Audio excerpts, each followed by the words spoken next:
Hola, ¿qué tal amigos, hermanos? Qué bueno que podamos compartir una vez más la palabra del Señor en este día miércoles, día que también tenemos un día de oración, así que confiamos que Dios haya escuchado cada una de nuestras oraciones que hemos hecho en esta linda tarde. Y quiero compartir una vez más esta serie de estudios que estamos viendo ya hace día miércoles pasado, juntamente con el pastor, esta serie titulada El menos pensado. Y en esta tarde vamos a hablar de la intercesión. El menos pensado sería la vida de Nehemías y precisamente vamos a leer la escritura en el libro de Nehemías capítulo 1. Yo ya lo he buscado, así que directamente me gustaría leerla. En Reina Valera se la titula Oración de Nehemías por Jerusalén. Capítulo 1 dice así: Palabras de Nehemías, hijo de Acalías. Aconteció en el mes de Quisleu, en el año 20, estando yo en Susa, capital del reino, que vino Anani, uno de mis hermanos, con algunos varones de Judá, y le pregunté por los judíos que habían escapado, que habían quedado de la cautividad, y por Jerusalén. Y me dijeron: el remanente, los que quedaron de la cautividad y allí en la provincia, están en gran mal y afrenta, y el muro de Jerusalén derribado y sus puertas quemadas a fuego. Cuando oí estas palabras, me senté y lloré e hice por algunos días y ayuné y oré delante del Dios de los cielos. Y dije: te ruego, oh Señor, Dios de los cielos, fuerte, grande y temible, que guarda el pacto y la misericordia a los que le aman y guardan sus mandamientos, estén ahora atento tu oído y abiertos tus ojos para oír la oración de tu siervo, que hago ahora delante de ti día y noche, por los hijos de Israel tus siervos, y confieso los pecados de los hijos de Israel, que hemos cometido contra ti. Sí, yo y la casa de mi padre hemos pecado. En extremo nos hemos corrompido contra ti y no hemos guardado los mandamientos, estatutos y preceptos que diste a Moisés tu siervo. Acuérdate ahora de la palabra que diste a Moisés tu siervo.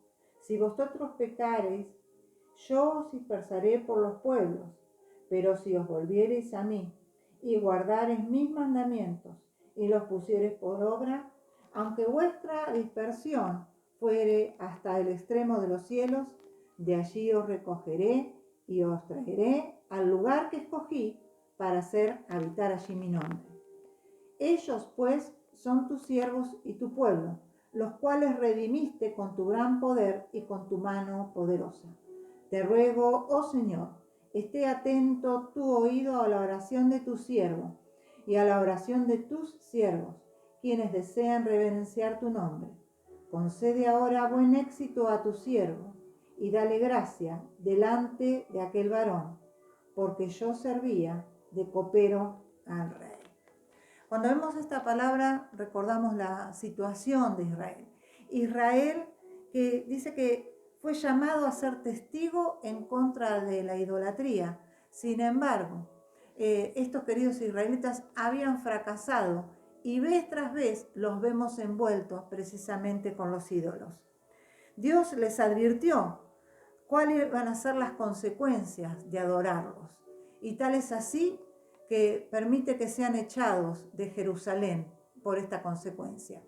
Los lleva a Babilonia y cuando se cumplen los 70 años, porque Dios dijo por medio de un profeta que iban a estar 70 años fuera de Jerusalén, cuando son cumplidos los 70 años, dice que Dios nuevamente los va a traer. Pero para traerlos usa a 3 siervos distintos, así que dice que vuelven en 3 tiempos distintos, precisamente a Jerusalén. Y Nehemías es el tercero que interviene. Dice que ya había empezado Zorobabel con el primer éxodo, después está Esdras y por último viene Nehemías, quien estamos leyendo precisamente la escritura en esta tarde. Lo interesante de Nehemías, me gusta este líder, porque nos vamos a sentir nosotros, los que vivimos en este tiempo, identificados con Nehemías en qué. Primeramente, que era un joven, no había sido como Esdras, que Esdras ya era una persona mayor, sino que Nehemías era un joven, había nacido precisamente en esos días de exilio, y ahora siendo joven, no era ni siquiera un sacerdote, no era un rey, sino que era precisamente un laico, alguien que trabajaba, en este caso dice acá el último versículo que lee, que era copero del rey, un privilegio para él estar realmente con el rey, estaba en todos los banquetes, en todas las comidas, siempre al costado del rey, porque según dicen tenía que probar precisamente el vino, ya que si alguien quería envenenar al rey, primeramente iba a morir el copero. Así que bueno, estaba precisamente allí a su lado todo el tiempo, pero estando en esta situación de privilegio, lo comparé precisamente yo por lo menos a Moisés, que también estando en una situación de privilegio, viviendo en el palacio sin que le faltara nada, en lugares de deleite, sin embargo, decide servir al Señor. Y por eso te decía, lo veo como muchos de nosotros que en nuestra juventud hemos decidido servir a Dios. Quizá no hemos tenido que dejar lugares de riqueza como es la vida de Nehemías, pero sí hemos dispuesto nuestro corazón en servirle. Hoy día Dios usa a profesionales, Dios usa a gente de distintos oficios y les da el poder de su Espíritu Santo y juntos pueden servirle a diario. Entonces, ¿cómo son los intercesores? Acá apuntaba yo el versículo en que realmente Nehemías pregunta por su pueblo. Dice que llega una persona a él y le preguntan, ¿qué pasa con el remanente? ¿En qué situación se encuentran aquellos que volvieron de la cautividad? Bueno, para sorpresa de él, no se hallaban bien, sino que dice que se hallaban en gran mal y afrenta. Jerusalén todavía tenía los muros derribados. Entonces, acá lo primero que hace precisamente Nehemías es orar al Señor. Toda situación que no esté bien, ¿para qué es? Es para que nosotros la pongamos en el altar de Dios, reconociendo que nosotros no tenemos soluciones en nosotros mismos, reconociendo que muchas veces no tenemos medios, pero Dios sí va a ser el que va a proveer las situaciones, va a proveer las soluciones, va a proveer los medios para que puedan ser reconstruido todo muro que haya sido derribado por el enemigo. Y precisamente nosotros en este tiempo tenemos que recordar, pensaba yo, a nuestros queridos hermanos en la fe, cuántos hermanos quizá hayan dejado los altares del Señor por irse a lugares de ídolos, lugares quizá de comodidad.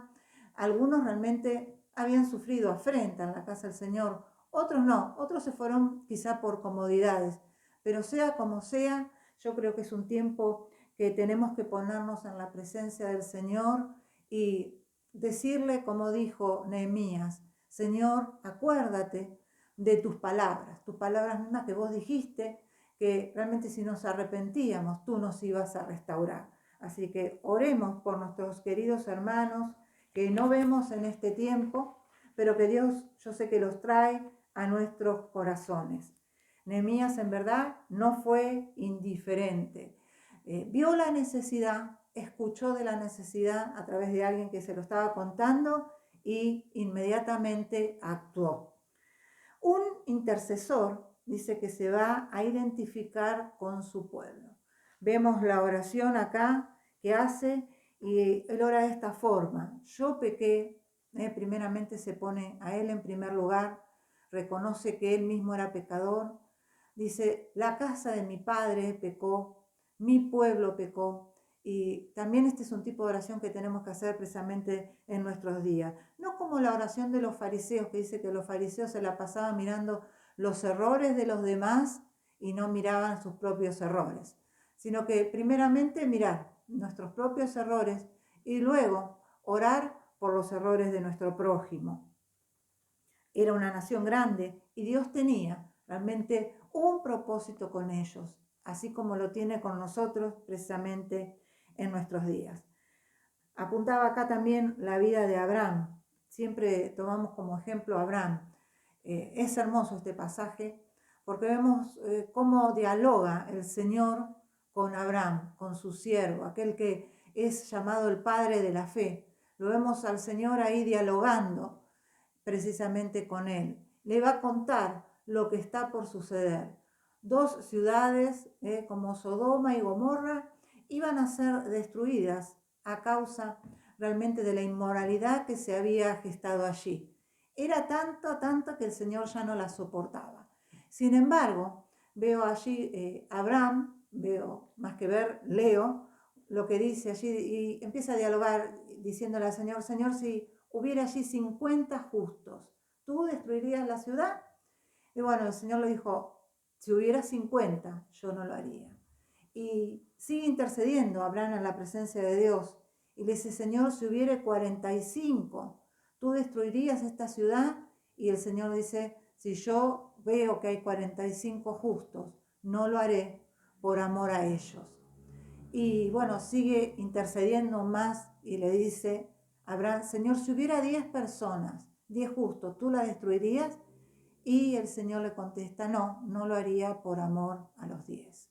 Bueno, vemos como allí la oración es terminada y en el capítulo siguiente vemos que realmente el Señor envía a sus ángeles a salvar al justo Lot, porque dice así el capítulo ahí de Génesis 18, dice que el justo Lot dice que se afligía todos los días a ver la conducta de todos los que lo rodeaban en esa ciudad. Qué grande amor el del Señor que manda a sus ángeles para que rescaten precisamente a Lot y a toda su familia. Dice que a través de él fueron salvadas sus 2 hijas, fueron salvadas su esposa. Y si sus yernos, los que iban a tomar a sus hijas por mujeres, porque evidentemente ya estaban comprometidos, si sus yernos hubieran creído, también los hubiera salvado. Lo triste de esta historia es que no creyeron a la palabra que se les dio, no creyeron cuando Lot les habló y les dijo, nos tenemos que ir porque Dios va a destruir esta ciudad. No creyeron, como tampoco creyeron tantos en los días de Noé, y fueron destruidos precisamente por no creer. Así que abramos nuestro corazón cada vez que Dios nos envía una palabra para arrepentimiento, porque es la oportunidad que Dios nos concede para que no venga el juicio sobre nuestras vidas.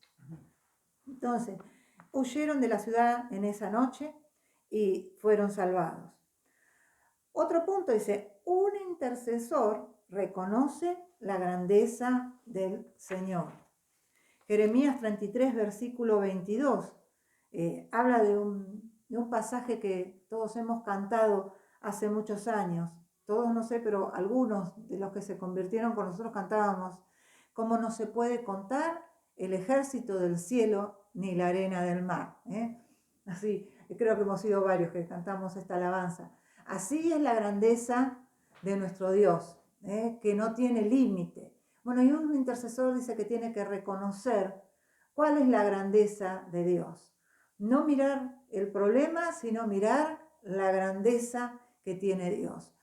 Porque cuando miramos el problema lo vemos grande, pero cuando miramos la grandeza de nuestro Dios, nos damos cuenta de lo insignificante que es el conflicto, de lo pequeñito que es lo que está sucediendo en nuestras vidas. Dice aquí que Eliseo tenía un don tremendo de parte de Dios, ¿no? Y con ese don que Dios le había entregado, dice que desbarataba los planes que tenía el rey de Siria en contra de Israel.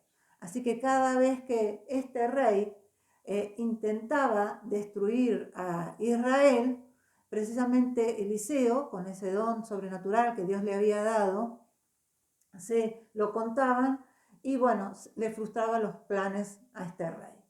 Pero hubo una oportunidad en que este rey de Siria dice que rodea precisamente la ciudad.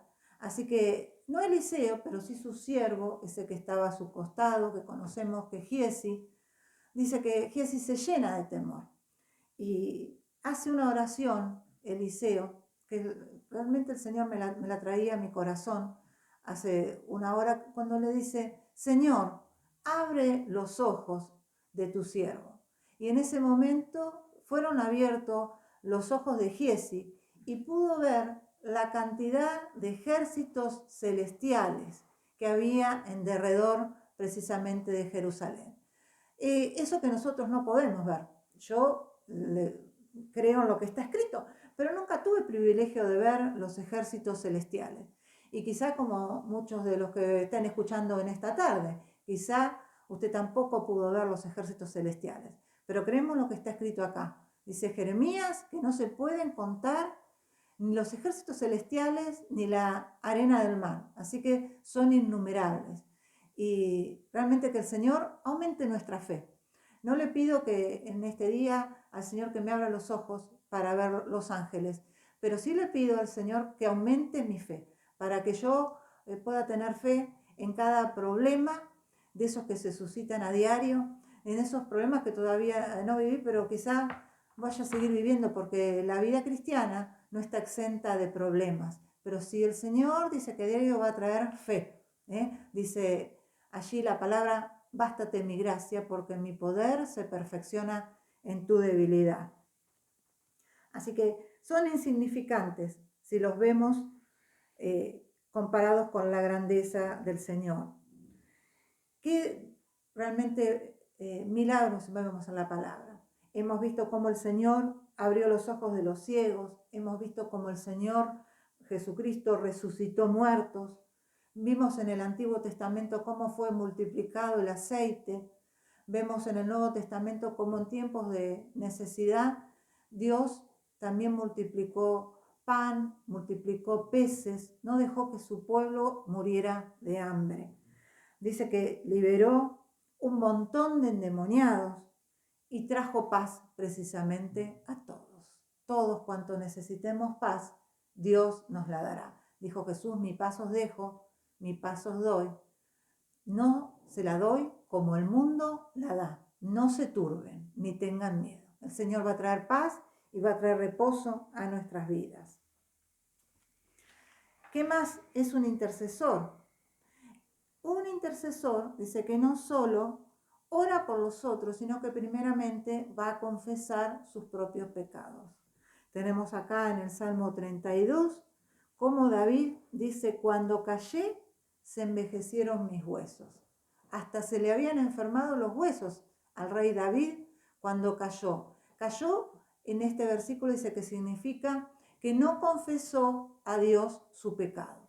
Entonces, luego que realmente que confiesa, viene la liberación, ¿no? Y dice que termina el Salmo 32 diciendo que el que espera en el Señor le rodea la misericordia. Así que primeramente un intercesor dice que va a estar reconociendo sus propios errores, confesándolos delante de la presencia del Señor. Sabemos que no solamente tenemos que reconocerlo, sino confesarlo. Primera de Juan 1:9 nos enseña esto en el Nuevo Testamento. Punto 4. Un intercesor recuerda las promesas recibidas. Segunda Crónica 7:14 habla también de esto, y es una promesa todavía para nuestras vidas, que dice que si nos humillamos, dice, si se humillare mi pueblo, sobre el cual mi nombre es invocado, y oraren y se convirtieren, yo perdonaré sus pecados y sanaré su tierra. Tiempo de orar esta oración, reconocer esta promesa. Y Nehemías dice acá también, dice que el Señor había prometido, si vuestra dispersión fuere hasta el extremo de los cielos. Bueno, realmente el pueblo era una manera figurativa porque el pueblo no iba a llegar al cielo, pero por cualquier punto cardinal de la tierra que estuviera ese pueblo, aunque estuviera súper lejos de Jerusalén, dice que el Señor, en el momento que se arrepentía, lo iba a volver a traer a su tierra. Así que realmente un arma que tenemos para orar en oración es traer a la presencia del Señor sus mismas promesas.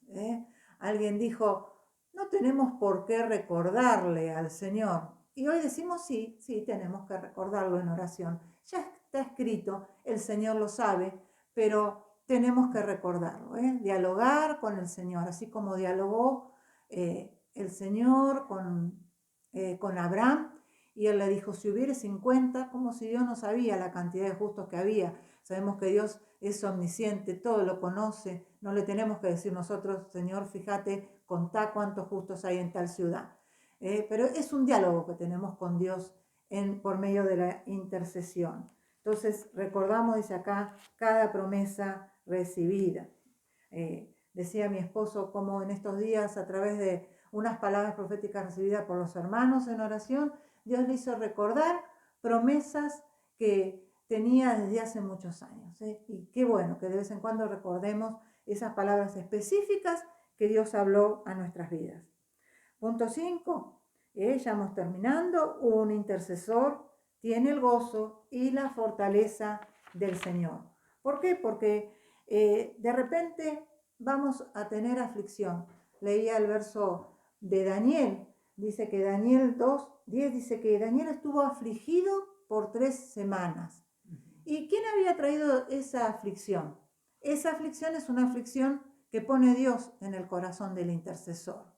Y es una aflicción que hay que volverla a entregar al Señor. Es una aflicción con el propósito de que se ore por sí mismo o por el pueblo, como es el caso de Daniel, que es otro intercesor, que también que era un justo, pero que tenía que orar por otros. Entonces es una aflicción puesta por el Señor y es una aflicción que la entregamos precisamente nuevamente al Señor. Y luego de poner esa carga en las manos del Señor, nos damos cuenta que recibimos también fortaleza para hacerlo. Ese ayuno que hacemos, lo hacemos con la fortaleza que viene del cielo. ¿Quién va a hacer que soportemos ese hambre en esos días? Precisamente el Señor, para que no se nos venga la fuerza que tenemos en este cuerpo, la va a poner precisamente el Señor. Así que confiemos en esto. Tenemos gozo de parte del Señor, tenemos fortaleza puesta por Dios. Y dice el Salmo 1, dice que en la ley del Señor está mi delicia. O sea, no solamente tenemos delicia en comer ciertos alimentos, sino que vamos a hallar delicia ¿en dónde? En la ley del Señor. Decía Jesús, mi comida y mi bebida es que haga la voluntad del que me envió. Y no solamente Jesús tenía que hacer la voluntad sino, en los días de su carne, sino precisamente nosotros. La comida y la bebida nuestra debe ser hacer la voluntad de nuestro Padre Celestial. Así que terminar diciendo que realmente necesitamos del poder del Espíritu Santo de Dios. No es con ejército, no es con fuerza, sino con ¿qué? Sino con el Espíritu Santo de Dios. Sigamos pidiendo al Señor en estos días que nos ponga en la brecha, sigamos pidiendo al Señor como hijos suyos que ponga su pesar en nuestros corazones, para que podamos estar precisamente orando por otros. Reconocer sobre todo esto, que ni siquiera es un pesar nuestro, porque si hay alguien que tiene pesar por la humanidad, es precisamente nuestro Dios que murió en la cruz del Calvario, que fue allí clavado, siendo santo, siendo sin mancha, siendo sin merecer precisamente esa cruz. ¿Por qué? Porque tuvo pesar por nosotros. Y bueno, ahora mismo dice que está a la diestra del Padre intercediendo por cada uno de nosotros. Pero ese pesar entendemos que tiene que estar en la iglesia de Cristo que estamos en estos días. ¿Para qué? Para que la iglesia siga orando por aquellos que se han ido como el hijo pródigo, por aquellos que todavía no le han reconocido, para todos aquellos que todavía tienen la oportunidad de abrir el corazón por medio de la fe. Que el Señor te rebendiga y puedas abrir una vez más tu corazón a Él.